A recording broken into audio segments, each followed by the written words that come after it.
Mrs. Kyriakides from Cyprus. You have 4 minutes.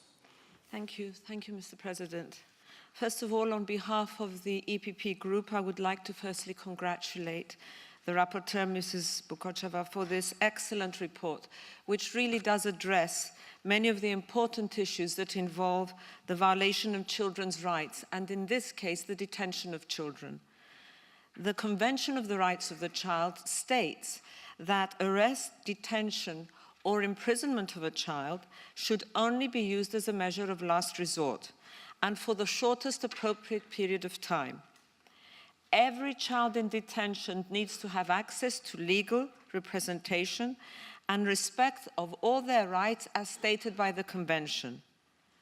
Unfortunately, this is not always the case today, where in very many countries, a large number of migrant children, unaccompanied children, end up in detention each year, depriving them of their liberty, their right to family, education, and child-centered services.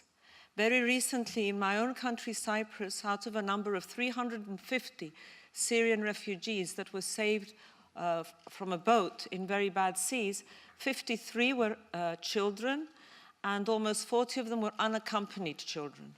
Unaccompanied children put on a boat by their families, trying to send them out of a war zone for a better future. Testimonies from detained children regularly report physical, verbal, and sexual abuse while in detention, while the health assessments carried out are very rarely child-centered and frequently violate the child's right to physical integrity. Age assessment of unaccompanied minors must always be based on the presumption of minority, while all countries need to follow the same practices. We need, as the PACE, to ensure that methods of alternative detention are always a priority where children are concerned. We need to implement laws that do frequently exist in many countries, but are not adhered to. And where they do not exist, we need to make sure that we have new legislation and that we establish guidelines in the procedures that concern the way a child is treated. We need to highlight the devastating effects on both the physical and emotional aspects of a child that detention has. Ending child immigration detention needs to be a priority for us. Multi-agency cooperation must be encouraged. This needs to become a political commitment by all member states, ensuring that we are all aware of the far-reaching effects that this has on a child.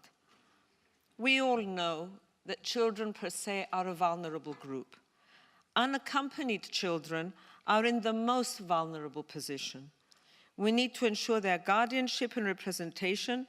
We need them to be in a position to understand the procedures, and we need to ensure that they do not fall victim to trafficking and exploitation. We, therefore, support this recommendation and resolution, and we support what it actually states very clearly, the need for a uniform approach to be adopted, for guidelines to be implemented, always having as a priority the best interests of the child. Congratulations again, Madam Rapporteur. Thank you.